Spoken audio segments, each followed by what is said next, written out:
Thank you for that reminder, and you are also Brian. No problem. Okay. I would like to officially call to order the Tuesday, March 1st, 2022 meeting of the Bolton Conservation Commission. And pursuant to the extension of Governor Baker's March 12, 2020 order suspending certain provisions of the open meeting law, this public meeting of the Town of Bolton Conservation Commission is being conducted via remote participation. No in-person attendance of members of the public will be permitted, but the public can access this meeting while in progress by Zoom Video Communications, Inc. Members of the public attending this meeting virtually will be allowed to make comments if they wish to do so during the portion of the hearing designated for public comment by telephone, cell phone, or personal computer using Zoom. And just guidelines for those online, please utilize the chat or raise hand function if you wish to address the board. People will remain on mute until they're actually addressed by the board, and participants are required to display their first and last names as their Zoom for their Zoom account. That said, we will by tradition start the meeting with a roll call. I am Brian Barabee. I am Bill Payne. Laurie Stevenson. Jillian Glasanos. Rebecca Longball. Okay. First up this evening, the commission will continue the public hearing under Mass General Law, Chapter 131, Section 40, in the Bolton Bylaw, Chapter 233, to consider a notice of intent for 0 Butternut Lane, proposed construction of a single-family house with 2 porches, a driveway, septic system, retaining wall, well, and a fence to be located at Assessor's Map 6.E Parcel 37.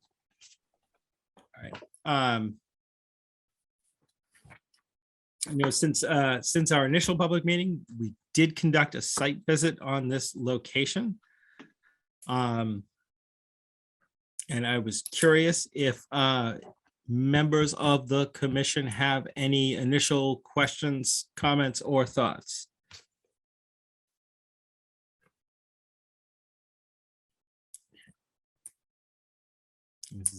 Seeing none or hearing none right now. We'll say some of my initial thoughts with this is it's pretty cut and dry where the parcel is. It's a relatively flat piece. It looks like it's set up currently to drain into that pond. There's a small drainage ditch set up so it drains into the pond. I think it's marked here on you can see it on the plans here. And there's a little bit of ponding at the front of the property. And I guess, Tom, that was one of the big questions I had is once this developed, where's the runoff going? So this is outside of all the, sorry, I'll just open myself up again. I'm Tom Schutz with Goddard Consulting here on behalf of the applicant Rob, who is also in the meeting tonight with us. So this is a non-jurisdictional swale. We saw it in the field. The pitch of the land is draining towards the pond. The land can be graded to have no pitch towards the pond, and because most of the rainwater is going to be infiltrating just straight into the ground with the proposed grass and loam. I don't believe that there will be an issue with that. I can't foresee an issue with that. Where would you grade it to? I mean, you can't put it towards the stream on the other side. You can't put it towards the pond. You probably can't have it go towards, well, maybe you can have it go towards the house in the back. Are you going to mound the whole thing, grade it towards, I'm just really curious where water will flow here, and if historically there's a reason why this wasn't developed. Yeah, so I think we were just going to really flatten out the land and hopefully take away the pitch towards the pond and just have the water kind of seep into the ground instead of sheeting off anywhere, because as we did see on the site walk, there was some sheeting of water flowing down towards that one low spot that's shown on the plans. But I do think that the water is mostly gathering there and not necessarily going into that stone swale. I do see that that was built at some point for a reason. However, we did not see any water actually flowing towards that with meltage or anything like that. And I was out there today, and there was no actual water that has been flowing or any signs of flowage over the land. with any snow melt if there had been any. But this will be graded to be a flat area, so we won't have any water actually sheeting across the ground anymore. Other commission members have any questions or thoughts? Yeah, I agree with you also, Brian. I think that stone riprap that was there for the drainage was there for a reason, because the water did run towards the pond. And my guess is it was digging a ditch at some point too. That's why the stone was put in there. Yeah, I'd be worried about heavy flooding. I mean, as you said, Tom, it wasn't flowing the day we went, and there was melt, and there was definitely some ponding, on the surface of the house. But we have one of those 3-year storm events, one of those larger storms where we get, an inch or so. I see everything going back into the pond. I'm not sure that everything can just suck down in situ here. I think the water seems like it needs to go somewhere, and that swale was put in for when it floods, it goes towards the pond. And my question is, now when it floods, where does it go? Because we'd have to, as part of conditions I could foresee, we definitely want to get rid of that swale. We don't want anything going by the pond. We're probably going to want something planted between the pond and the house, or a lot, just to basically stop water flowing that way. That's all resource area and buffer zone as well. So we're going to want to see parts of that more naturalized. But what happens when we do have a flooding event? Where does the water go here?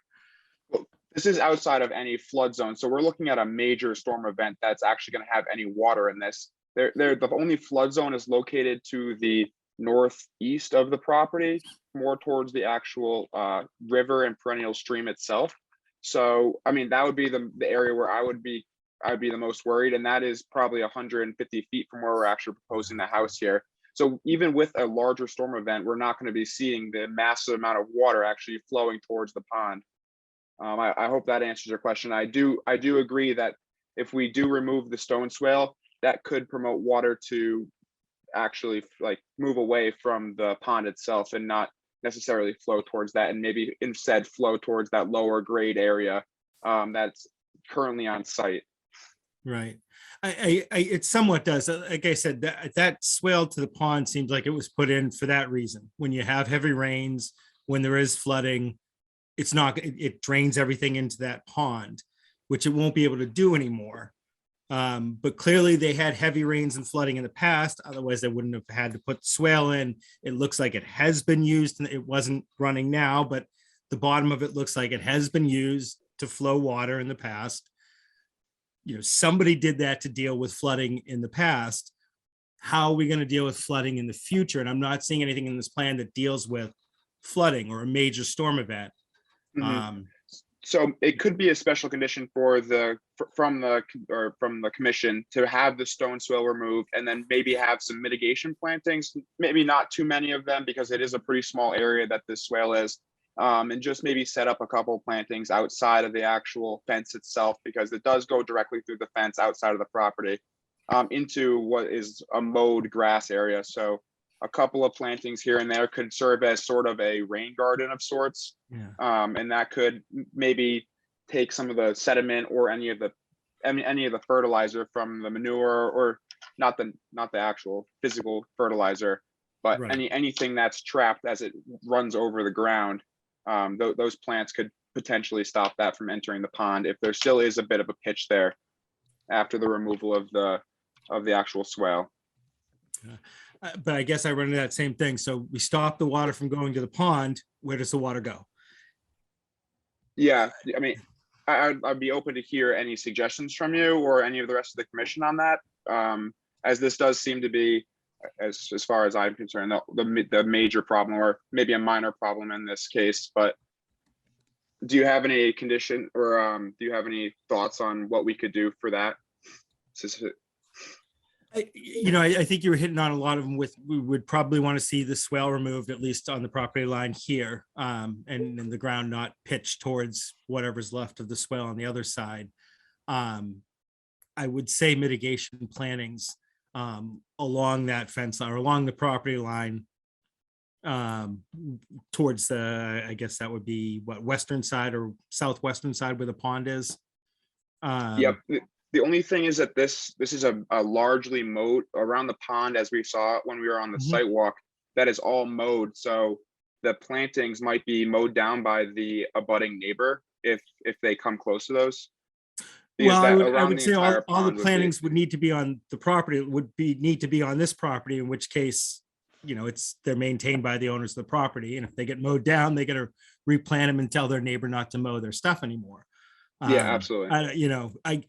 I partially because I can't recommend plantings on the other side of getting closer to the pond. It would be nice to see those banks protected a little bit more than they are, but as far as from this proposed house, just how to stop that runoff, maybe capture some of it. And again, it's all buffer zone there, so I don't see there's a reason why we wouldn't have native plantings in there, native seed mixes. I mean, you say it's all flat now, which is true because it's a farm. This is a proposed single-family dwelling. They can absolutely put up bushes, trees, shrubs, native plant mixes. It doesn't need to stay flat and ready to be tilled, I guess. I'm curious, Rebecca, if you have any thoughts. That was one of my concerns as well, the drainage going towards the pond. But my other concern was the infrastructure, specifically, I think in this particular plan, the driveway being within the adjacent upland resource area, and our bylaw only allows for temporary or limited disturbance, and then it needs to be restored at least to its original, if not beyond that, the original condition. So putting a piece of pervious infrastructure being the driveway, and I think there might be a portion of a wall in there as well, and then some change of grading, we need to be sure that, or the commission needs to be sure that any proposed work within that resource area is again mitigated, fully restored, or at the very least restored to its original ability to carry out these performance standards that are expressed within the bylaw itself. So in summary, if there were a way to move, if the commission were to request that the driveway be removed from the adjacent upland resource area, I don't know if the other items on site could be reconfigured to accommodate that.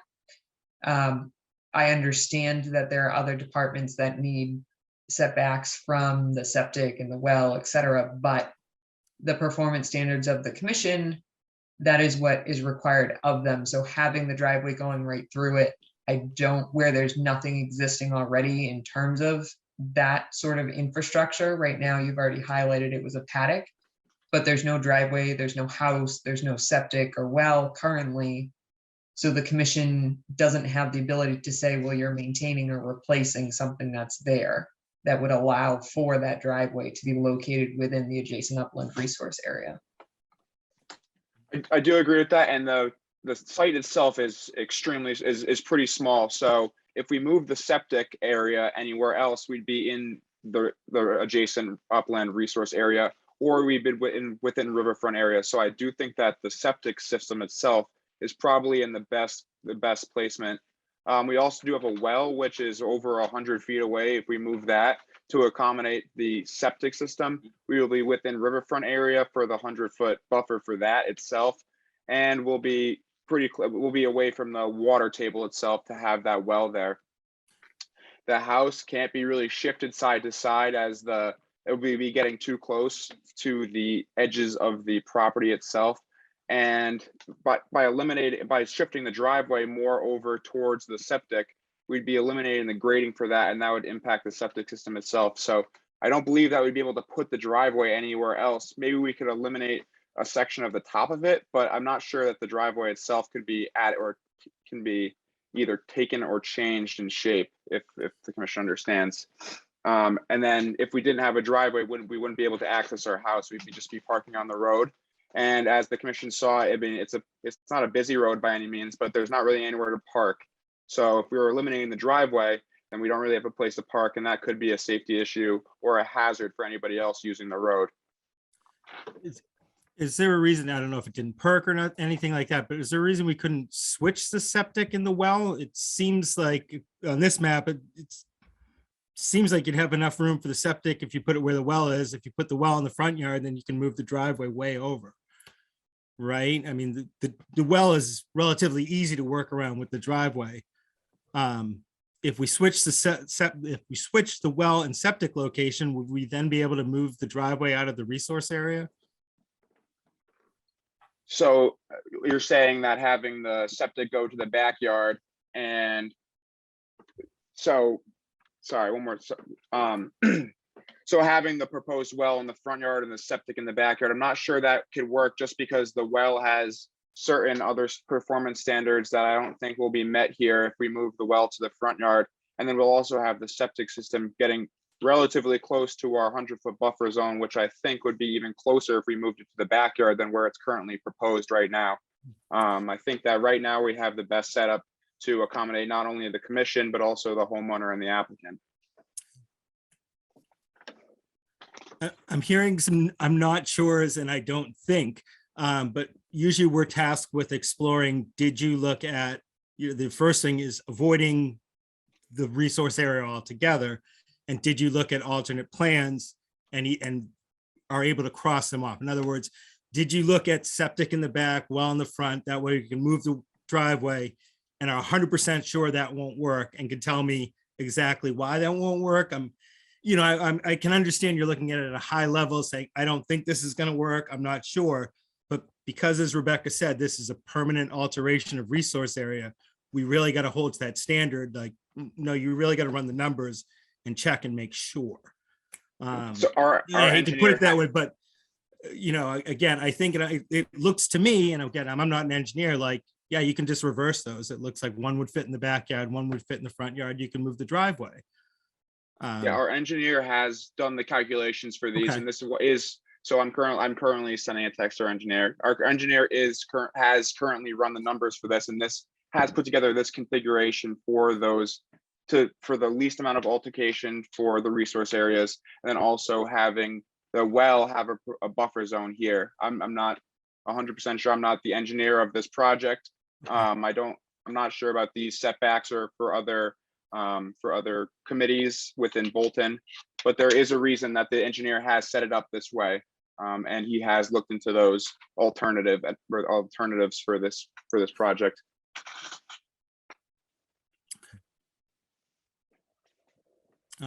Other commission members have thoughts currently? Yeah, I think what Brian's saying, can you go back and take a look at other options instead of just saying there's no other options? It's part of what As you can see, it's a fairly small lot, and we heard all of that. We heard all of that 3 times. He's asked you a couple times, is it possible just to go back and take a look at it? Because That's that all. would pull the driveway out of the resource area, which would, that way there would be no permanent changes to the resource area, which is one of the things we're tasked with trying to ensure. Yep. Yeah, So if we, absolutely, and if just looking at the plans right now, if we move the septic to the backyard, we'd be having more grading within the 100-foot buffer zone too, while right now we have no grading at all within the 100-foot buffer zone. So that's part of the analysis. We'd have the grade lines in the 100-foot buffer zone, and we have further altercations to that resource area, while right now we have no impacts to that resource area besides the driveway itself. Right. Well, I could see with the grade lines, but the grade lines would be seeded over. I mean, it would be naturalized and basically allowed to naturalize. It might be a mowable part, but it wouldn't be impervious driveway. In other words, it would be a naturalized resource area to a certain extent rather than a paved resource area, which I think would probably be more amenable. Would like, I shouldn't say we, I, as a commission member, would like to see alternate plans showing that. I think I'd be more amenable to consider grading in the resource area than paving in the resource area. Does that make sense? Yes. All right. That said, would you be willing to continue this to another meeting to kind of come up with some alternate plans, or at least be able to come back and prove that it 100% can't work that way and we need to permanently alter resource area? our applicant is looking to get some answers tonight, just because he's a little bit of a time crunch from the seller of it. Right now, he's in a bit of a, Sure. yeah, so right now he's kind of looking to see if he's gonna purchase the property. So we're in a bit of a time crunch for that. This is the last day that he is able to look through that kind of deal, and Sure. he's getting that. So we were just looking for some answers tonight, or some further answers from the commission regarding that. I think Okay. currently it sounds like the commission still has outstanding questions regarding what's on site. If everything were pulled out of the jurisdictional area of the commission, then I think you'd have some very clear answers. It sounds like the commission understands that there may be some grading, but they would like to see that alternative analysis, because the plans you currently have this evening is a driveway that's going through an adjacent upland resource area. And when you review the bylaw regulations, which they're very clear, the commission can only allow for limited or temporary disturbance. So therefore you cannot have that permanent structure.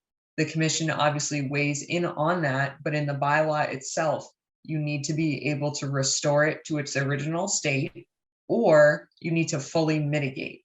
So what the commission is asking and trying to assist you and who you are representing is a way in which you can try to meet those performance standards by adjusting what's on site. I'm sure the commission understands the time constraints and limitations of the applicant at this time, but unfortunately, their regulations and the bylaw they have to judge these projects and proposed projects off of does not specify that type of a time frame. And it's up to the commission to make a decision. If the applicant is not willing to continue, then the commission is forced to make a decision. But it may be beneficial, considering the comments that have already been made this evening, for the applicant to continue so that you can have those considerations looked at. Understood. And just so if we had provided if we could provide plantings on within the buffer zone here, would that be considered mitigation for our driveway if we're not able to actually move it anywhere? Just so if we add plantings along that fence line that we saw while we were out there, that could be mitigation for not only the stormwater swale, but also for it'll stop any rainwater from sheeting over, which was a concern, and then also mitigate the impervious surfaces that's within the 100-foot buffer zone. I wasn't even, when we were talking about the plantings and the swale, I was considering protecting the resource area and our jurisdiction over the aura, and I wasn't considering it mitigation for the driveway. I was considering it mitigation for actually working in the buffer zone, the aura already. Do you know what I mean? Yeah. I mean, that needs mitigation on its own, and then the driveway is a whole other thing. Yeah, so what I'm asking is, could we kill two birds with one stone if we provide the plantings on the side, not only within the 75-foot buffer zone, but also within the 100-foot buffer zone, lining that fence there to not only trap any sediments that could be sheeting off, but also provide the mitigation that could be ample enough for the impervious surfaces that we're proposing within the aura. I mean, in theory possible, but like how many square feet of driveway are in the resource area currently? And then also, in addition to that, the commission needs to determine whether or not the driveway is a permanent or temporary or limited disturbance within the adjacent upland resource area. So that answers your question whether or not it can be mitigated, because if it's temporary or limited, it needs to be at least restored to its original capacity. If it is not temporary or limited, technically it shouldn't be considered as an alteration, or shouldn't be considered to be allowed to be altered due to the regulations and the performance standard under a local bylaw. Right. Which Understood. is why, I was going to say why it would be easier for us to mitigate a degree of terracing than it would be an actual paved surface. So if I as can far as ask you we're- one we're final going question, back to performance standards and everything that we're supposed to be trying to meet. if I can ask you one final question, Go ahead. and then I'll be done. So Sure. if we come back with plans that show that the driveway, the septic system, and the well cannot be placed anywhere else, and we keep the driveway in the same spot, showing that the analysis came back, says we can't put any of these other places or any of these features in any other places, what would the thoughts of the commission be on that? I don't know. I'd need to see you come back with that and provide the information before I can respond to the information. And I don't know what the answers would be. I'd be going through our bylaws and trying to look it up and see how we could possibly do or not do it. But I really can't respond until I see other plans. Okay. So Um, I think we were looking to continue this to come back with those plans, if that's okay with the Conservation Commission. that would be fine if we could continue to our next meeting. All right. Yep. Rebecca's March 14th. Do we have a date for our next meeting? March 15th. 15th. What's our first open time? 7 o'clock. At 7. Okay. All right. In that case, I would like to make a motion that we continue the open public hearing for 0 Butternut Lane until our next public meeting, Tuesday, March 15th at 7 o'clock. Do I hear a second for that?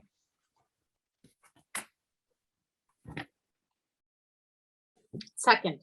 All right. All those in favor, starting with Bill, Aye. Lori, Aye.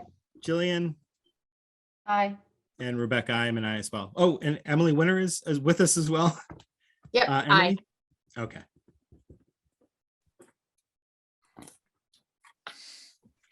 Okay. Thank you. Absolutely. Have a good night, everybody. Take care.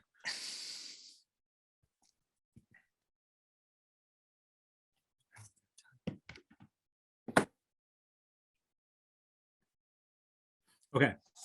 Next up, the Bolton Conservation Commission will continue the open public hearing under Mass General Law, Chapter 131, Section 40, and the Bolton Bylaw, Chapter 233, to consider the notice of intent for 662 and 664 Main Street, the replacement of a septic system.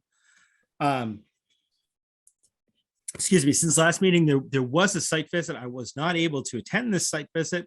If any members of the commission that were on the site visit would like to give updates, thoughts, or what they saw or think best on how we should proceed, I would love to hear them.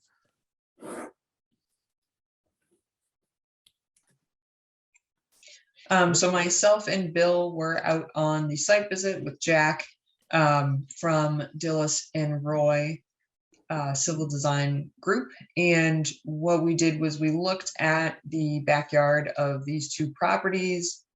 The backyard is quite literally the leach field area on top of it, and then it drops down to the wetland resource area. While on site, we relayed that there is an opportunity to reclaim some area immediately adjacent to the shed shown on the plans, and then bringing it over to the play structure in terms of allowing that to naturalize, potentially seed with a wildlife mix, if this were to be allowed and to be added into the conditions. I don't know if Bill wants to add anything. Can I just add something, Rebecca? I spoke with the Go homeowners ahead. after the meeting last week, and they didn't have any issue with some of the plantings that we were talking about along the top of the slope behind 664. One of the things that Matt Nolan had talked about in the area where the chips are is there's a ton of Japanese knotweed that was knocked down and covered over. Obviously, the view that they have now with all that tall wetland grass that's out in the wetland area that's, I don't know, 5 feet tall, is a lot nicer to look at than having all that knotweed growing back up. And if you remember, to the left side with Main Street to your back, to the left side in that back corner, you could see clumps of that knotweed growing up. They're afraid that all that stuff is just going to overtake whatever they put down for that wetland seed mix and just blow that right out and bring it back to what was there before. I don't know if having, if you could tolerate keeping what's there, but putting a vegetative barrier, or, you know, what we had talked about, you know, spacing out some plants along those fence posts that are there. They're not shown on the plan, but start in that that lower left corner of the shed and then wrap it around those fence, like maybe every 6 feet on center, and do something like that. Can I ask a question about the knotweed? Sure. I was not able to attend the site visit last week. But is the knotweed in any of the area that will be excavated for the new septic? No, It's not. no. And I It know. may be, Emily, it may be down closer to the edge of the wetlands, and it's not as prominent as the left side, that lower left side. Yeah, right where the mouse is now, over in that area. It runs along the back side of the tree line there, between the tree line and the edge of wetlands, onto the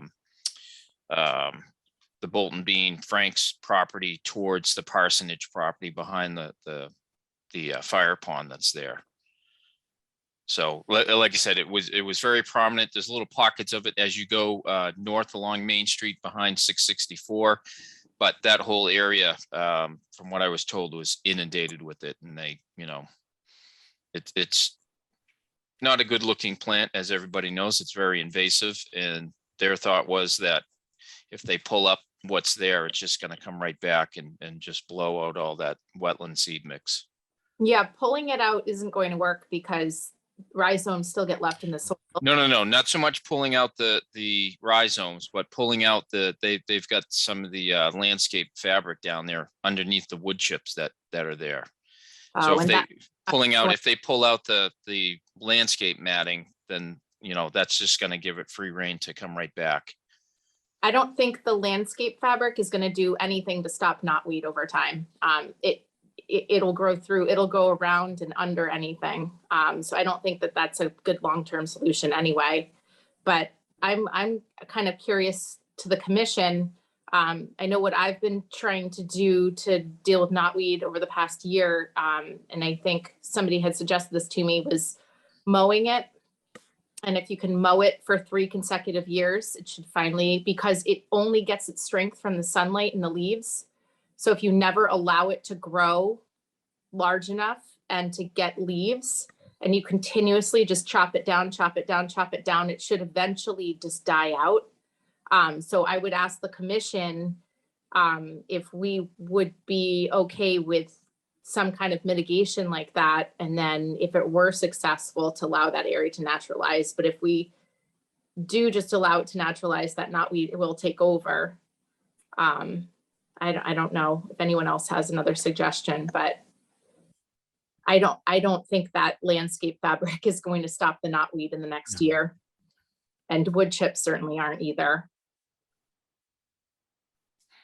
Well, not to battle you on it, but it seems like those wood chips in the landscape fabric has been down for at least a few seasons now. So it's nothing that's been down just, you know, since last fall. So and I would agree, Jack, that it's definitely killed whatever is beneath it. And that's an upkeep item as well, I think, though, to Emily's point. So whether it's cutting it down or not allowing the stalks to grow, to leaf out, and then killing it that way, I think the concern is the knotweed coming back. My concern is that that matting stay there permanently, I guess, would be my concern. I'm less concerned about the wood chips. So that's why when I'd seen the area, not only was the vegetation down, not knowing it was because of invasive species control, but then looking and seeing, okay, this landscape matting is there right at the edge of bordering vegetated wetland within our 25-foot no disturb area. How can we allow for that area to naturalize where it's a no disturb area. Again, with the invasive species control, I think that's understandable, but that matting should not be there in perpetuity. So to Emily's point, I think that's a longer term solution so that we don't have a mat there permanently, while also allowing for some native vegetation. But I do appreciate that they are working to control the invasives in that area. Okay, so you made a suggestion about the New England seed mix going down, or a mix of it with the natural grasses. If all of a sudden the Japanese knotweed starts coming up, we got to get in there and mow that, or my client's got to get in there and mow that on a regular basis. What's that going to do to the seed mix? Is that going to have the same effect as the constant mowing of the knotweed, where it's just going to deter the growth? I guess that would be a question for the New England Wetland Plants Okay. company, who has extensive knowledge on what's in their seed mixes and how long it takes to germinate. And that's, up to the commission to determine what they want there. But again, on site, seeing that this is understanding the need to be replacing this leach field, understanding why it needs to extend out slightly more than it had in the past, and not having much in terms of the ability to mitigate on site. That was an area that was very clear that could be utilized for that mitigation. Okay. And that's why it was. I don't have any issue with that, and I don't Yeah, think my clients with it. understand. They're just afraid of that knotweed coming back and Yep. and taking over everything. So, I mean, if that's the case, I think they're going to be fine with it to pull that matting up to the edge of where the fence posts are we talked about, and then we can put in a few of those plants, 6 feet on center around where we had spoke about. I don't have any issue with that, and like I said, I don't think my clients will have any issue with that. Okay. Other commission members have any other questions, thoughts about this regarding this?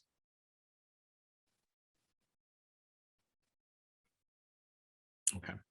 So it seems like we are fine with the plans as they are, as they're set up here. As Rebecca said, we understand the reason why it needs to expand a little bit more. We understand the reason why you need to replace the septic. If we're fine with the plans as they are, we're discussing that mitigation. Any commission members, or Rebecca, if you can help me with wording for what that special condition would sound. I'm basically trying to get locations in. If we have a special condition that X area is planted with a wetland seed mix. So a good way to describe the area. I'm going to, so I would say by the existing shed on, let me see. I think this is 664. That's 662. 662, excuse me. So, excuse me, I would say at the top of slope on the leach field there, or at the edge of the leach field. And then the mitigation area on 662, on the southern side of 662, behind the shed. What is this contour line here, Jack? Looks like a 90. The 90. So would Yep. it be? So I would follow that to the play structure. So along the contour annotated or delineated as 90 on the plans to the existing play structure. Does that make sense, Jack? Yeah, so along the 94, 95 contour where the new system's going, they can put in, 4 or 5 plants along the top there. Yeah. Again, I think you said native to the area. And then from the shed following the 90 contour to the play structure that's out there, that will be exactly what we talked about. The filter fabric or the landscape fabric will be taken up to that point, and then we'll have a visual planted barrier along that contour line over from the shed over to the play structure. Brian, does that make sense? It does. So I think I have the areas to point out, and within those areas, we're requiring top of the slope native plantings.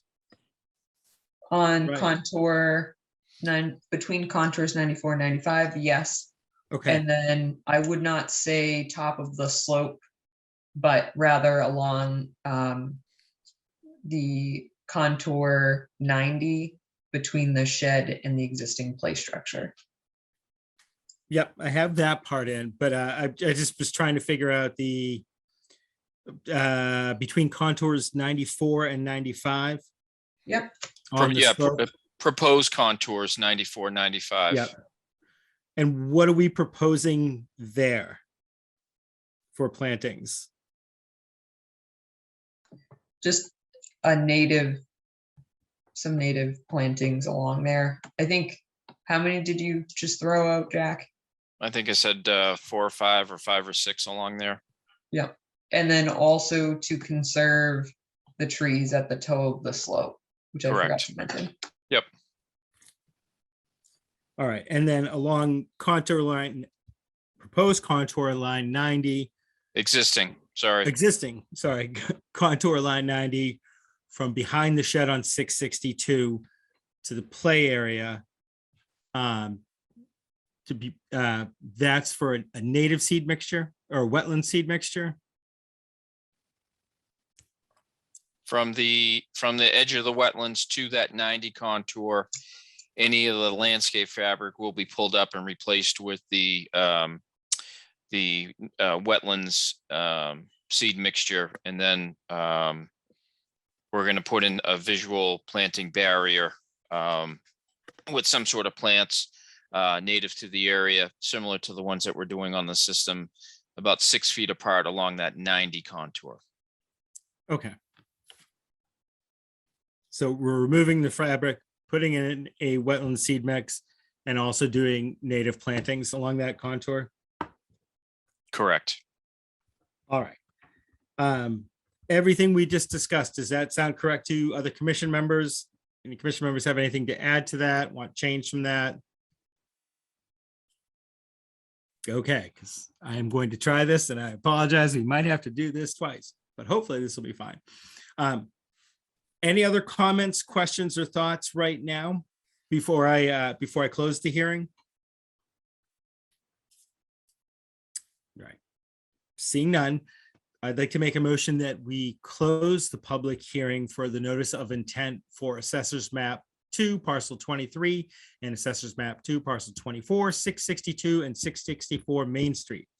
Do I hear a second for closing? A second. All those in favor, starting with Bill, Aye. Lori, Aye. Jillian, Hi. and Emily, Hi. and Rebecca, I'm an I as well. All right. Thank you very much. Thank you. All right. So, like to make a motion that we issue the order of conditions for 662 and 664 Main Street as drafted and submitted at this evening's meeting with the following special conditions. That at the top of the slope behind the septic system between proposed contour lines 94 and 95 be filled with 4 to 6 native plantings, yes, 4 to 6 native plantings. And along the existing contour line delineated as 90 from behind the shed at 662 Main Street to behind the existing play structure. The fabric be removed, and the area be reseeded with a wetland seed mix as well as native plantings. Do I hear a second for all of that? Second. Second. All right, all those in favor, starting with Bill, Aye. Lori, Aye. Jillian, Aye. Emily, Aye. and Rebecca, I'm an I as well.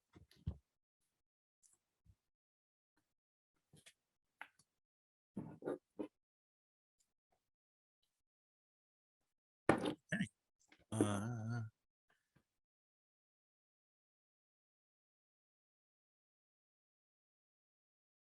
Are we?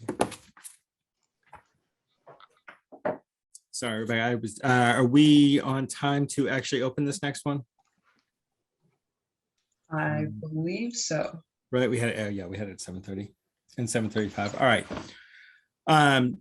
And so I believe I can open both, and I will probably try to do that quickly.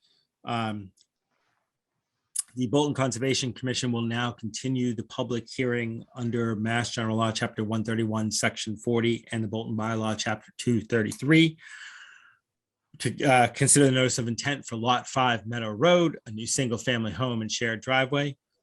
And at this point in time, the Bolton Conservation Commission will also continue the public hearing under Mass General Law, Chapter 131, Section 40, and the Bolton Bylaw, Chapter 233, to continue to hear the notice of intent for Lot 6 Meadow Road, the construction of a single-family home and shared driveway. If I remember correctly, we were waiting for the applicants to submit their stormwater information to DEP. And was that, I think Rebecca told us, but just asking the applicant, everything was submitted to DEP as far as? Yes, so, Excellent. and so they requested a stormwater checklist, and along with that went an operation and maintenance manual and a long-term pollution prevention plan, as well as a cover letter, and all of that was submitted electronically, hard copy, and then I believe you guys got a copy of that as well. Rebecca or Ryan, for that matter, have we heard back from DEP since submitting? We have not. They had requested the checklist, so we had sent that into them. So nothing back yet. But at this point, we've provided what they've asked for. Okay. We believe, yeah. I did follow up with an email, Brian, as well, to just ask and just remind them that the applicant had submitted this information, or they had relayed it submitted to conservation, and they had relayed that they had also submitted it to DEP. And therefore I inquired further if they had any outstanding questions, and I also have not heard back at this time.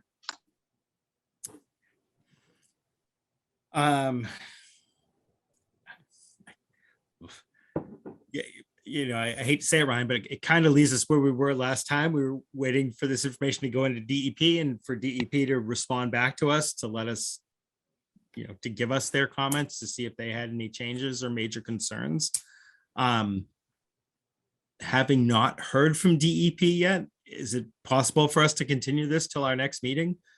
Basically, just till we hear their take on this? We can do that, certainly. Okay. I hate to do it, but I really gotta wait on their comments, and the same for Lot 6. Would it be okay to continue Lot 6 as well until we hear back DEP's comments on the whole stormwater management system?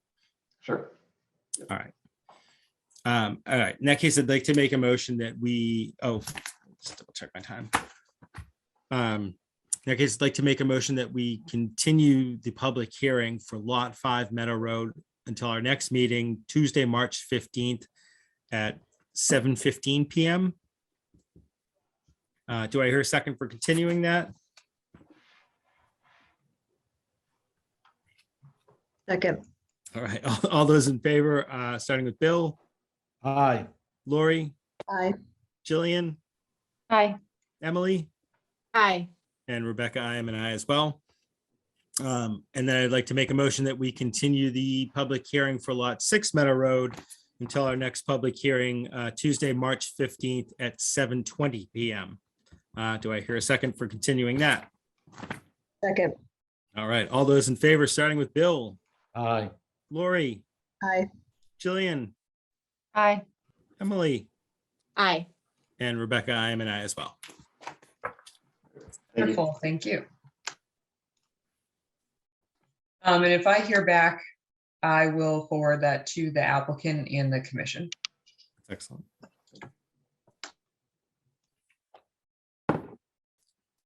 Okay.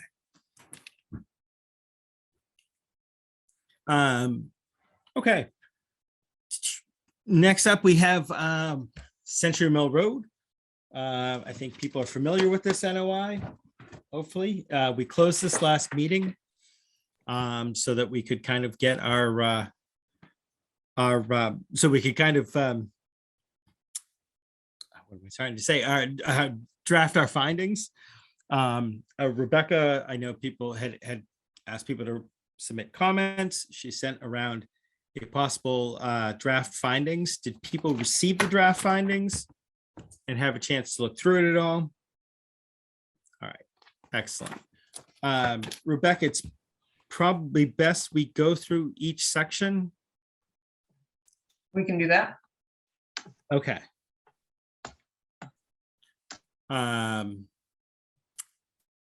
So when it comes to our findings, Brian, go ahead, please. I just got a message from the applicant's representative saying, "Hi, Rebecca, please recognize that we submitted comments in an earlier email." I did not receive that email as of yet. I presume it's in my email box now. And I don't know what those comments related to. Curious.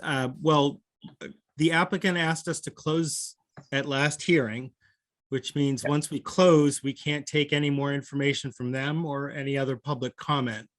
So I'm curious if the applicant's here, what that email was. Is it important? Does it override this? And I'd be just what the document is. Please don't try to put any facts or anything else out. Again, we can't take any more public comment. We can't take any more information from you. But was this an email? Was it some sort of emergency situation? What's going on with this email? I'm glad to address that, Mr. Chair, if you want to Please, recognize. yeah.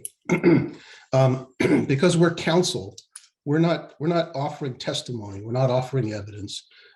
Rebecca sent us a draft of the decision, and we wrote back with comments on it, giving our take on it, our interpretation, and responding to both the legal analysis and the facts that were discussed in that finding. So we're not testifying. We're not offering any new evidence. We're just giving you our comments on the draft. I would like our email to be considered part of your record for the deliberation. Okay, two things. One is the draft was provided so that you could be looking at the same thing that the commission has. You requested a draft, so we submitted the draft. And with the note that it would be deliberated on this evening and that changes may be made, et cetera. So comments provided and requesting that it be put in, that's a new submittal, to my understanding, of information, and those, I'm concerned if the commission were to be considering new information or an email that came minutes or a half hour. I don't know when the email was sent. I haven't checked my email in quite a while. So the email that I did see was "Thank you for sending it" from Rachel. That was it. So now you're saying there's another email that includes comments that you now are requesting to be considered as part of this deliberation, which to me would constitute new information. If I may, Mr. Chairman, Please go ahead. It is very common for municipal boards, including conservation commissions, to prepare drafts of their decisions and share the drafts by staff back with the applicants and to get feedback and responses and proposed edits. It's just a very common thing. And then staff can share those comments with the commissioners so that when the commissioners deliberate, the commissioners know what the applicant's response is to the draft decision. So that's exactly what we did. We only got the draft decision at some point today. We were very busy and we prepared and submitted to Rebecca our responses and comments to her draft decision as early as we could. And it was before 6 o'clock. It was well before the commission actually commenced the hearing.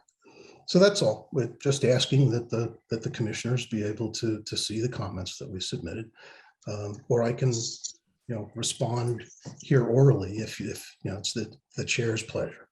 Mr. Chair, one thing that could be done, which I know no one wants to extend this further, would be to allow for the commission to review the comments that you have submitted this evening, and allow for an extension until the next meeting of the Conservation Commission for a vote. But that extension, Mr. Chair, would need to come from the applicant and would need to be approved by the applicant themselves. So I don't know if their representatives have that ability, and if they do, that may be something that the commission might like to request so that they can review these comments. But that's up to the commission, and it's also up to the applicant, like I said, if the commission needs time to be reviewing those comments to then deliberate on at the next meeting.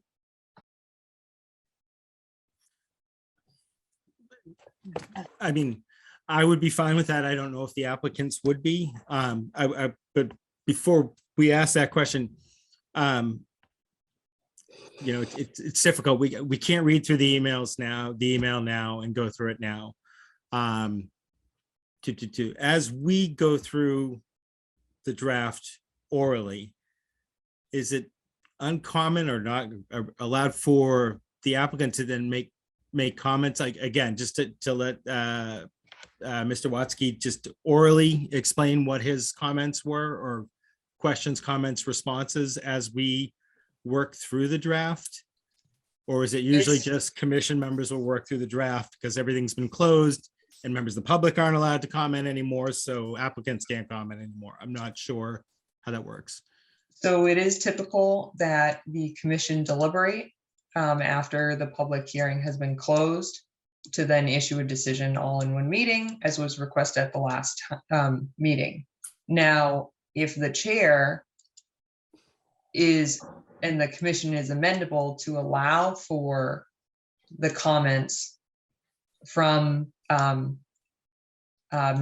and Mrs. Watsky to be integrated in the sense that it is not new information, in that it is comments solely based on information that's already been submitted and solely based on what is being discussed this evening in those items, then it may be able to be considered. I do know during other departments, at times, they do that and they go through with the applicant. However, the commission may also see it as new information. So again, it's in the commission's hands.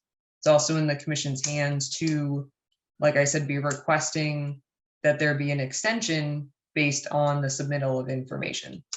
And for the record, the commission just received the draft today as well, because I did not want any deliberation to be taking place before the meeting. Okay. Okay. So I guess this is where this somewhat leaves me, because I would be happy to let you comment as we walk through the draft order. The only thing is, I don't want to get bogged down in any kind of arguments if we say, oh, this says this or this, and you say, oh, technically it means this, I might just ignore that. I might just say, oh, okay, you say technically it means this, but we're not going to argue that back and forth. We're not going to have a discussion about it. I'm happy to go through all of these. I can't spend the next 10 hours going through all of these. I can't get bogged down in little this, that, the other. It's been going on for 2 years. This draft order is something we thought we'd get through with just commission members tonight.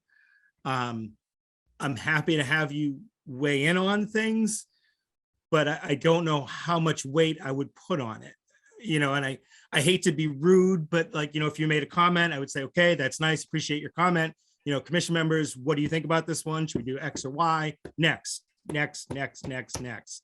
I already saw a member of the public raising their hand, which obviously they're not allowed to comment. So again, if the public can't comment, I really don't feel good letting you guys comment. I don't know what exactly is best to do with this.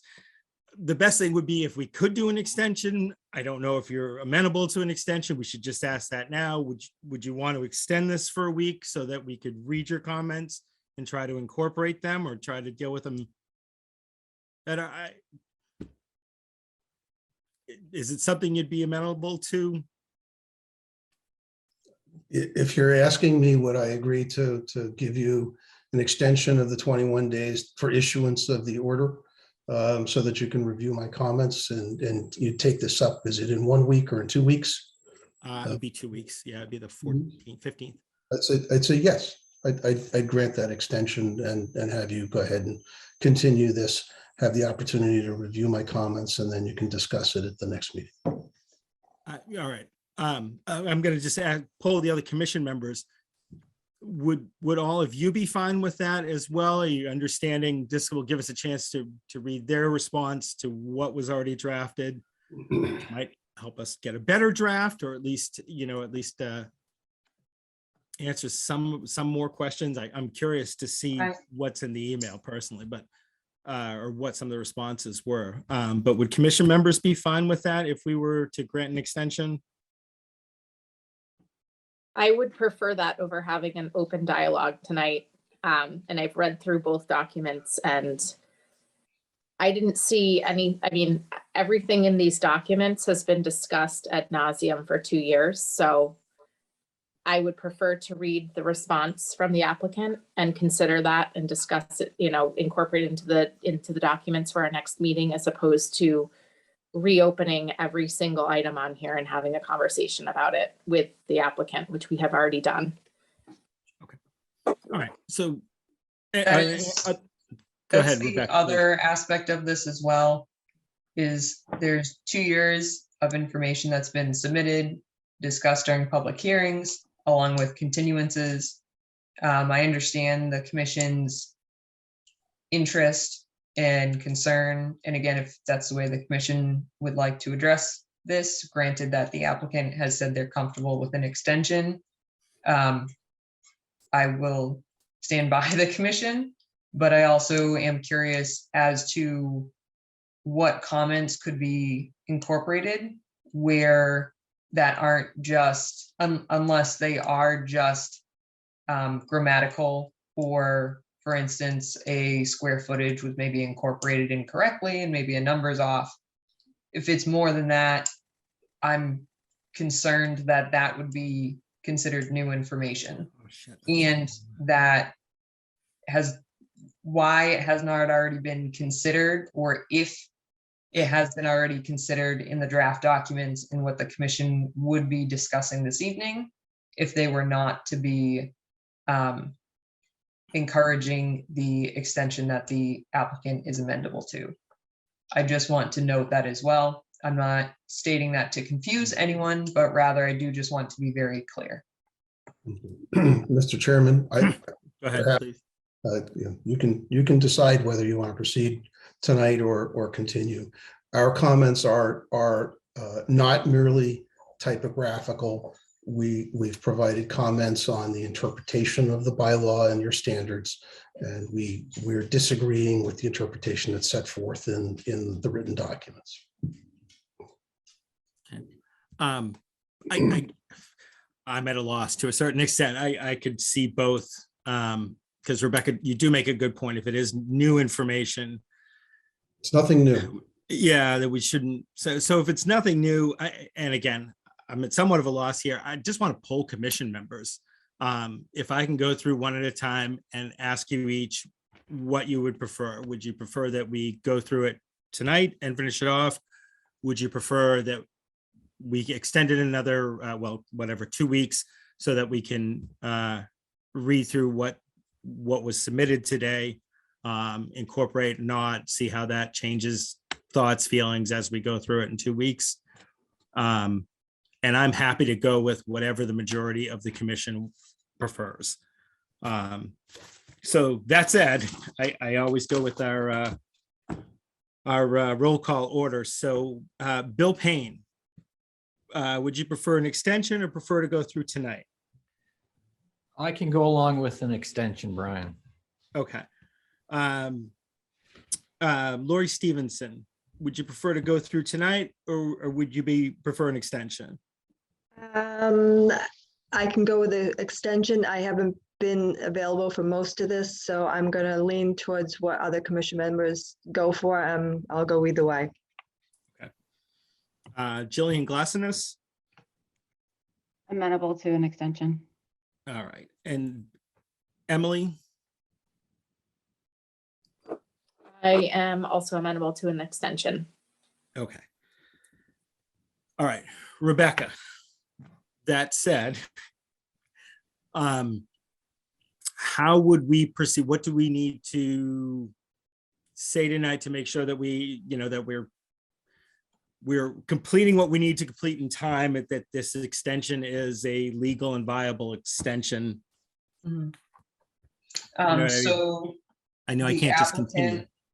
Yep, the applicant and their representative will have to clearly state and denote that they are extending the 21 days to vote. I know you already stated it, Matt, but if you could just restate more clearly, it will be to March 15th would be the date. Well, you're extending the 21-day period. Should be let me see. So Well, are you willing to extend it from But- today or from the end of the 21-day period, which is the 8th, I guess is the question. What I will do, Mr. Chairman, is I will send an email that that agrees to extend the 21-day. I can't have an email. It has to be done tonight, or we need to Oh, vote on okay. it tonight. So I'll- I think he's gonna verbally say it, but saying it's Yeah, gonna be yeah. in writing as well. I'll follow it up with an email so that you have it in writing, that I would extend the commission's deadline for issuance of the decision until actually the day after its next meeting, which is in 2 weeks from now, because obviously you can't issue it 2 weeks from now at your hearing. You would only issue the following day. Vote on it. Right. Matt, one question with that, and again, if the answer is no, that's acceptable as well. Because we have a volunteer board, we are not meeting in person at this time. The document will be done on Wednesday, but as you are aware, it's the mailing date that is the issuance date. So therefore, I would request that it be either Monday, the 21st, or Friday, the 18th. But I would leave that open-ended right now, just to poll the commission to see if that is amendable, that you feel, again, to the commission members, that you will be able to stop into town hall, or I will bring you the document at your home, not your workplace, so you can sign it, again, the week of the 15th meeting. Let me revise this. So you had 21 days. I'll agree to have your deadline extended by the 2 weeks that we're extending your hearing, so that you can review the comments. So however much time you would have had after tonight, that's how much time you'll have after the meeting in 2 weeks. Okay, so it'll be, the issuance date would then be, excuse me, end of the 21-day period would be the 22nd. So you're extending it to, I think your current deadline would be Is The the, eighth. March 8th, right? And so Yeah. 14 days after March 8th. Yes, That's- it would be the 22nd. 22nd. Yeah, okay. That would give us enough time, right, to get it drafted, get it signed. It will be done, like I said, on Wednesday, the day after the meeting, but my concern is just knowing everyone's schedules, being able to come in and sign the document and then have it be sent out in the mail. Yeah. Okay, so that makes sense then. Okay, back to you, Mr. Chair. Okay, well, all right, so did we hear everything we just needed to hear, Rebecca, to go ahead and extend it, right? We discussed the date, Yes. Mr. Watts said he would be fine extending it 2 weeks from the current deadline. Yes, Right. and he will be memorializing it in an email to me by tomorrow morning. Okay, So we have that for the record. okay. Um, Well, so that being the case, I think we're somewhat done for this evening, right? We don't need to officially, we're just waiting to take a vote on it. I would, even though it's redundant, I would have the commission vote to accept, or no, not accept, excuse me. I would either, Mr. Chair, yourself, make a note that it is being tabled until the next meeting, according to the extension granted by the applicant. And I think that's the best way, because then there's no vote taken this evening, but it's noted in the minutes that it is moved until March 15th.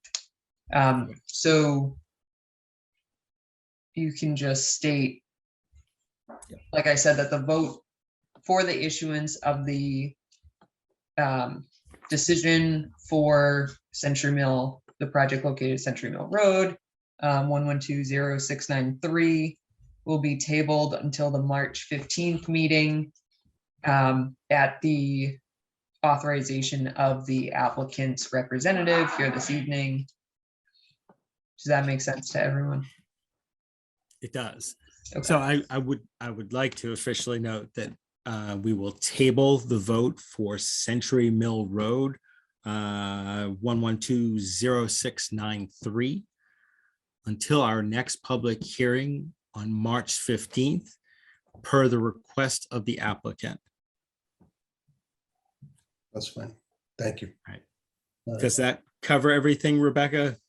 Or It does, and then the fact that the applicant has already authorized the extension and he will be submitting that via email, that's already been documented in the minutes as well. We'll take care of that. Okay. Okay. Thank you, folks, and good night. And one thing real quick, Yes. just to note, Rachel is my daughter, not my wife or my Ah. daughter. I'm sorry, Miss Watsky. I meant no disrespect by that. I know she is your daughter. I just meant to say Miss Watsky and it came out as Mrs. So I do apologize for that. It's fine. I've had questions where I I've did had, not, because you've told me before, so I did confidently know that, but thank you for that correction for the public who may not know. Good to know. Yeah. yes, this is not a May, December. All right, folks, have a good night. Thank you. All right. Great. Thank you. Thank you. All right.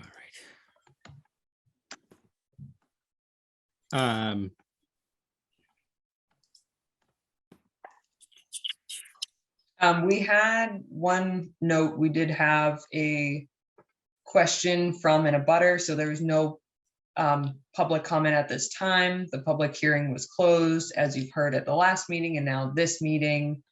There was a request to see copies of findings and submit comments on there. No, there is no ability to be submitting comments. There is, like Mr. Watsky had just expressed, they have the ability to provide feedback on the document itself, but no new information. And again, that was the commission allowing that. And when the findings are issued and the decision is issued, the commission, that will be public information, and the commission will be, it will be recorded at the Registry of Deeds, and at that time, the commission can certainly share that document. And Mr. Chair, if you wanted to move on to the minutes. I would love to. Did commission members have a chance to read through the February 15th minutes? And if so, any edits, changes, corrections? And if not, does anybody need more time to read through the minutes? Seeing none, I'd like to make a motion that we approve the minutes for our February 15th, 2022 meeting as drafted and submitted at this evening's meeting. Do I hear a second for that? Second. Right. All those in favor, starting with Bill, Aye. Lori, Aye. Jillian, Aye. Emily, Aye. and Rebecca, I'm an aye as well. Wonderful, thank you. Would you like me to provide a summary of the enforcement order? I would, if possible. Thank you. Sure. The first enforcement order on the agenda is associated with Century Mill Estate subdivision. This is relative to an expired order of conditions, which is for DEP file number 1120526. This particular order of conditions covers the entirety of the subdivision, including the subdivision roadway and stormwater infrastructure. Because it is expired and there is outstanding work that has yet to be completed under the order of conditions, and also relative to not only the local bylaw, natural heritage, endangered species program, and DEP under the Wetlands Protection Act. And it has been expired, it has not been extended, and the applicant was notified of the upcoming expiration. They had not completed their extension request, and therefore they have an expired order of conditions and are in non-compliance as of that expiration date. The expiration date is December 26, 2021, so this past December. So therefore the commission, I would encourage the commission to issue an enforcement order, because ongoing work that needs to be done and is being done, excuse me, within the subdivision. Okay. Everyone understand relatively what Rebecca just said? Any questions or comments or thoughts on this? To note, the enforcement order will also order the individual and their, basically the original applicant, to file a new notice of intent that incorporates all of the outstanding work as well. I apologize, I did not include that earlier. Okay. Rebecca, if I were to make a motion that we issue an enforcement order for Century Mills Estate subdivision, can I, if I make that motion as discussed at this evening's meeting, is there a draft? Yes, there is. Okay. There is, I would just state for the expired order of conditions 1120526, just to ensure that it's incorporated. Okay, so in that case, I'd like to make a motion that I'd like to call a roll call vote of the Conservation Commission to see who agrees with issuing an enforcement order for Century Mill Estate subdivision regarding their expired order of conditions, file number 112-0526. All those in favor of issuing an enforcement order, please say aye, starting with Bill. Aye. Lori, Aye. Jillian, Aye. Emily, Aye. and Rebecca, I am an aye as well. Okay, thank you. Do you want me to move on to the next enforcement order? If you could, that would be excellent. Okay. The next enforcement order is regarding an enforcement order that's already been issued. And so therefore it is common practice that after it is issued, the commission is then able to ratify the enforcement order at the next meeting, which is today, this evening. So lot 4, number 3, John Powers Lane, is associated with the common driveway in order of conditions 1120653. The new property owners of 3 John Powers Lane have altered resource areas under the Bolton Wetland Bylaw, the Wetlands Protection Act, and the alterations have actually extended into not only the resource areas protected under those jurisdictions, but into the town-owned parcel of open space. So therefore, the enforcement is to bring the property owner into compliance. One of the property owners did come in and speak with me yesterday to understand exactly what occurred on site and why it is in violation and how she needs to remedy it. The enforcement order has a requirement for her to file, or her representative to file, a restoration plan and a notice of intent for any work that she wishes to take place within jurisdictional areas so that the commission can properly review it, along with removing the alterations from the town-owned parcel itself by March 31st. I did, on the enforcement order itself, it does state that the March 31st deadline is for the submittal of the notice of intent. Therefore, the commission is able to review prior to the removal of some areas that may be permitted. But again, the commission needs to review that and understand exactly what took place and the extent of alteration in these resource areas. Okay. In that case, I'd like to call a roll call vote for the commission to consider ratifying the enforcement order issued for lot 4, 3 John Powers Lane. All those in favor of ratifying that said enforcement order, please say aye, starting with Bill Payne. Aye. Lori. Aye. Jillian. Aye. Emily. Aye. And Rebecca, I am an aye as well. Thank you. Now let's look at the dam assessment.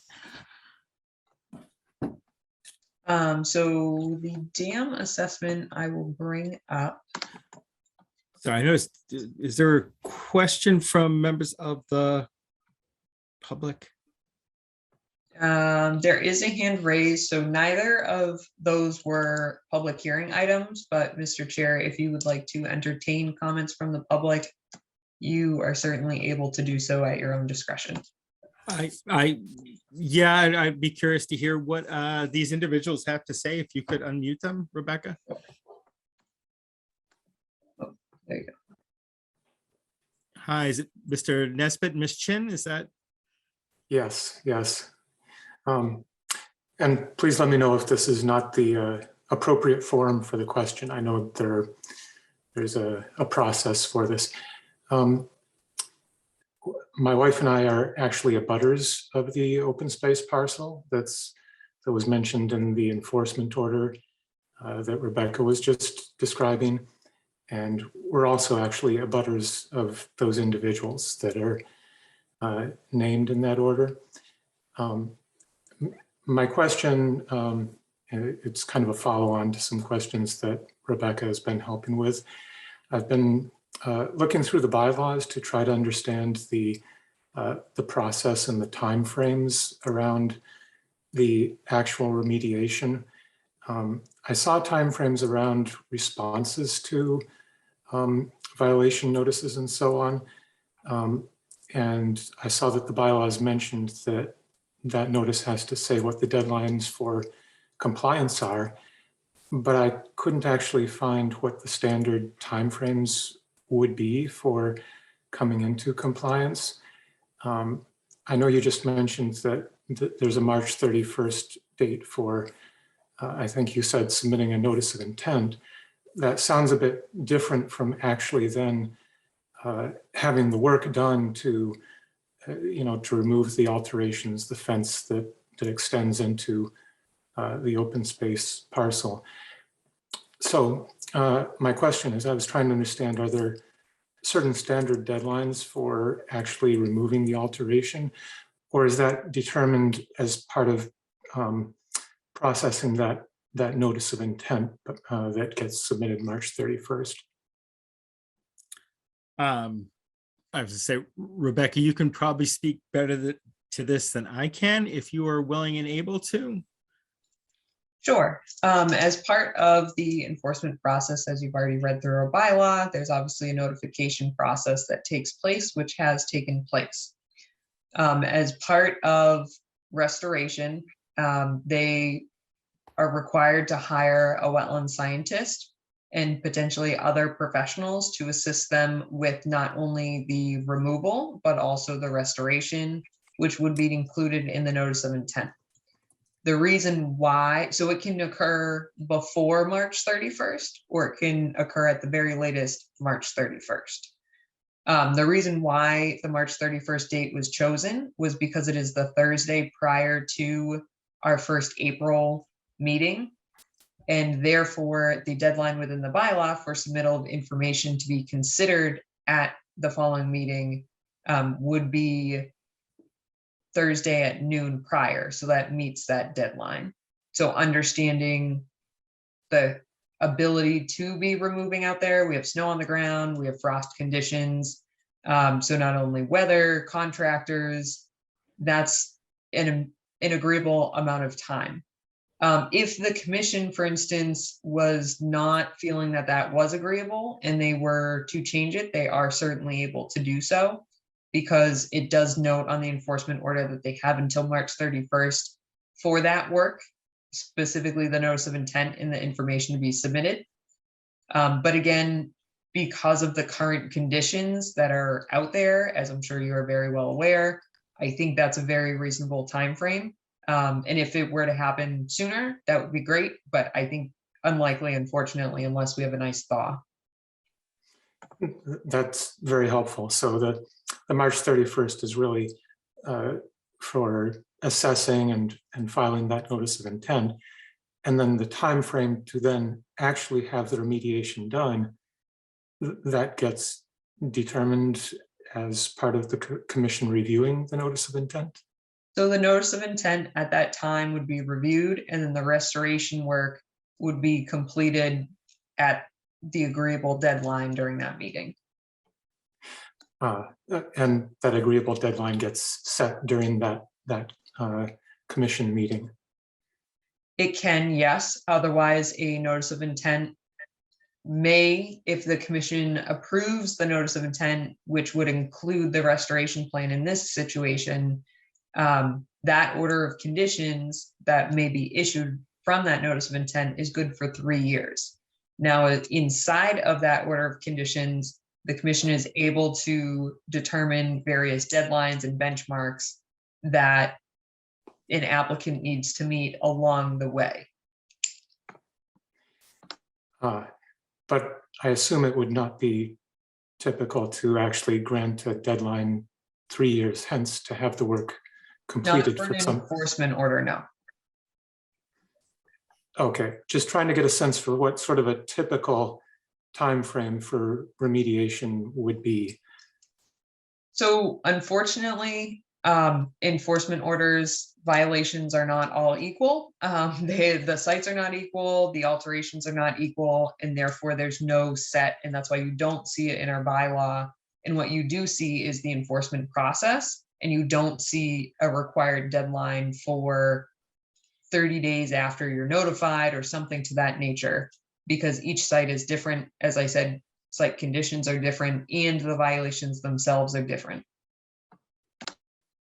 Right. So that either the notice of intent will lay out a proposed deadline, which the commission then agrees to, or in the next commission meeting, like you said, there's agreement formed then as to what a reasonable deadline would be. Is that understanding it correctly? Yes. Great, thank you very much. Thank you. All right, thank you, Rebecca.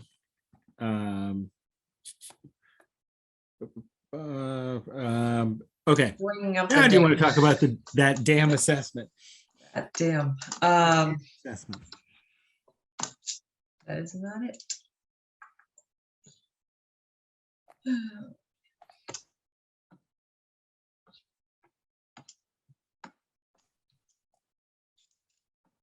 Okay, apparently the document does not want to load right now, but in summary, this was, and I did send it out to you all for this evening. I had put it on the agenda just as a discussion item. In the future, hopefully by the end of this spring, I would like the commission to make a formal decision on whether or not, or not whether or not, the extent of action that is necessary to take on this item. We had the dam assessment by GZA. The two earthen dams that contain the ponds at Bower Springs. Many people know them as Upper and Lower Pond. As you enter into the property, it's all the way at the end of one of the main trails.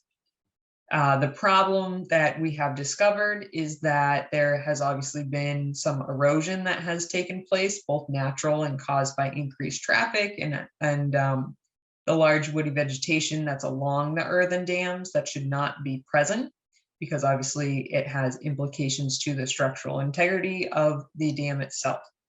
We were able to confirm that the dams are not jurisdictional to the Office of Dam Safety, which allows us, well, one could see, or one could interpret that as allowing us more time. I do not see it that way.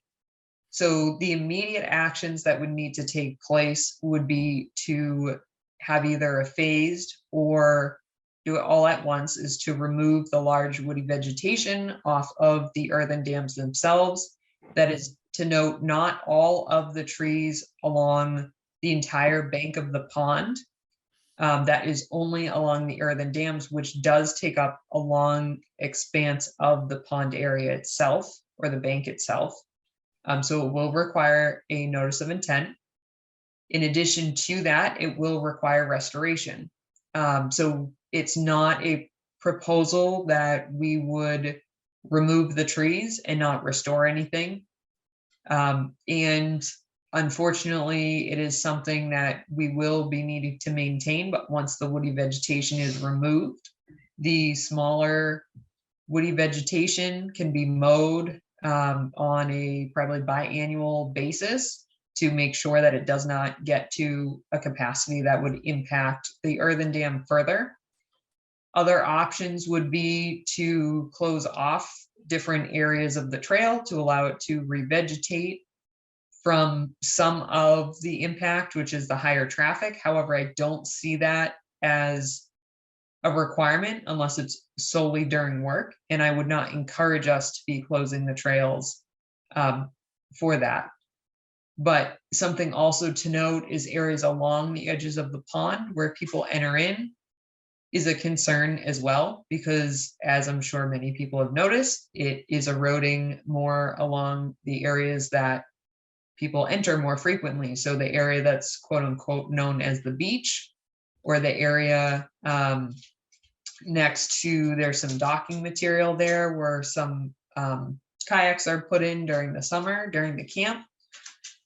We need to be able to remediate some of that, and whether that be limiting where people go in or focusing on those areas to restore first, or moving those areas around so it's not concentrated. The other problem is that we do not have an individual who polices these areas 24/7. I am obviously the staff of the conservation department. We have wonderful volunteers as well who are regularly on the properties, but they have jobs and lives outside of that. And this is unfortunately a property that we have a lot of traffic on, and unfortunately meaning not only is it the natural issue that GZA has confirmed, but also it is increased by the amount of traffic we see, which is excellent that we have individuals getting out and utilizing this property. And we want to make sure that it's able to be used in perpetuity in the future. So that's why we had the assessment done. That's why the two main things, I did mention one of them about the woody vegetation being removed. And then also to add material to the surface of the earthen dam itself. Specifically, they state exact measurements and the amount that we would need. And that would be something that both of these items would be contracted. We would not want to have our volunteers doing this work. And I am working to get some estimates and a better understanding of what the total scope would cost. But those are the two items out of all the suggestions and recommendations that I think are necessary, and that I would like the commission to weigh in on at least by the end of spring. So this evening, it's just purely discussion. Again, just bringing it up that this was the assessment. If the commission would like, I can place the assessment on the website. I don't know if at this time it's necessary until we maybe get a little bit more feedback from the commission in terms of how we would like to address this going forward. The other thing, while we're talking about Bowers, that recently came up, I think comes up every winter after snow melt, is the excessive amount or even just amount of dog waste on conservation properties, specifically Bowers. So I would like to remind individuals to pick up after their dog, even if your dog is off the trail, which they should be under your control, whether that means by leash or voice control. I've heard from not only individuals who have traveled it themselves, but our volunteers are out trying to keep it clean and picking up dog waste that is not from their dogs.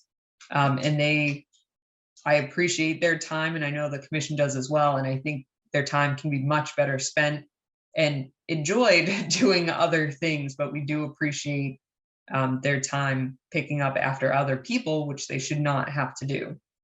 But that is another item that has been brought up recently.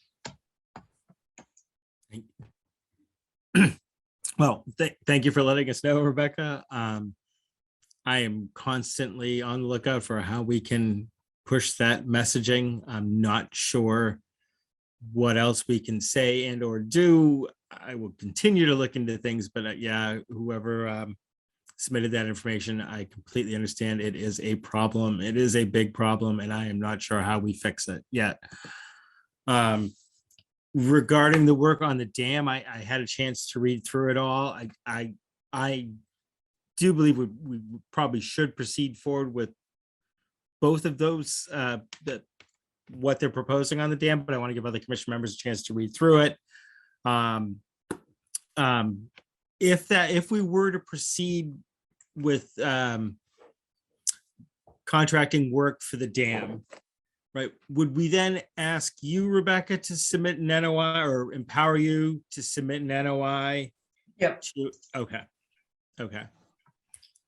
Yes. And it depends on who is necessary to contract for the work, in terms of, do we need an engineer on top of the assessment that was already done, or is it just tree removal and then the soil itself? I would anticipate that we would need an engineer working on it, unless we have someone on staff who has the experience to be able to accommodate this. But regardless, I would be working with the parties involved to make sure that the notice of intent was reflective of what was necessary, and then also what is reasonable, whether we have to phase a project or whether it's done all at once. So. Okay. Any members of the commission, if you've had a chance to read through it all yet, or you have any initial thoughts or questions regarding the dam assessment at Bowers? And if you haven't, that's fine. But I would say if everybody has a chance, please try to read through it and give it some serious thought before next meeting, I know, Rebecca, we do have some time. But if we're gonna have to go through well, we definitely have to go through the process of drafting an NOI, submitting an NOI, proving it, contracting somebody, making sure we budget for it. I think the sooner we can get Rebecca solid answers on how we want to proceed, the better. So if everybody has a chance, please try to review those before next meeting. And then Rebecca, hopefully next meeting, we can give you some next steps, or we can vote or give you a solid indication of which way we'd like to proceed and where we'd like to go next. Does that seem to make sense to everyone? I did look through it, Brian, and I'm sorry, I misunderstood I thought you were curious about comments regarding the, I am, agree that we should grant Rebecca the ability to proceed with the NOI and get this in motion, because I feel like we were talking about this a while back. This has been an issue for a really long time. And we were just waiting on that report, I know. So I think the sooner we can get the wheels in motion, the better. And we can hopefully prevent further damage and erosion in those areas.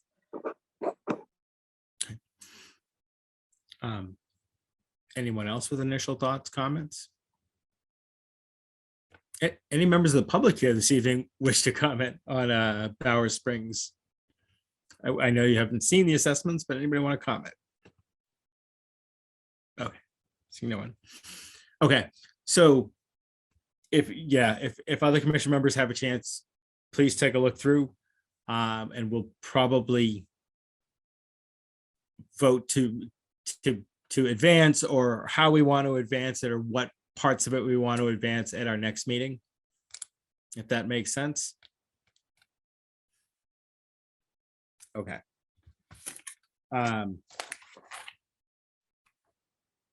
Glance at our agenda quickly. We have, do you want me to just run through the updates? Yes, please. Okay. So we have our next guided walk at Zinc Northwoods Conservation Area, starting at the trailhead off of Ledgewood Circle on March 22nd, which is also World Water Day. And that trail walk will start at 12 p.m. And then we have our volunteer land steward position still available for those interested. And lastly, our MVP program website is, our MVP project website for the Nashua River Communities Resilient Lands Management Project is up and live, and you can locate that via the climate adaptation page on the town website, or go directly to climateresilient.wixsite.com with /Nashua River. It's also on the agenda and will be until the end of the project. Our volunteer land steward position is still open. Any commission members have any new business or anything we have not touched on this evening? None. Rebecca, any new business on your end, or any mail or anything of interest you think we should be made aware of this evening? Not at this time, other than the MACC conference is taking place next week. Well, it's starting actually on Saturday. So those who are able, please attend. And please let me know if you want to sign up for any of the trainings, because we do have funding for commission members to attend. Right. Thank you very much. All that said, I think I would like to make a motion that we hereby adjourn the Tuesday, March 1st, 2022 meeting of the Bolton Conservation Commission. Do I hear a second for adjourning? I second. All right, all those in favor, starting with Bill. Aye. Lori. Aye. Jillian. Aye. Emily. Aye. And Rebecca, I am an aye as well. Thank you all very much, and everybody have a lovely evening. Thank you. Good night. Thank you.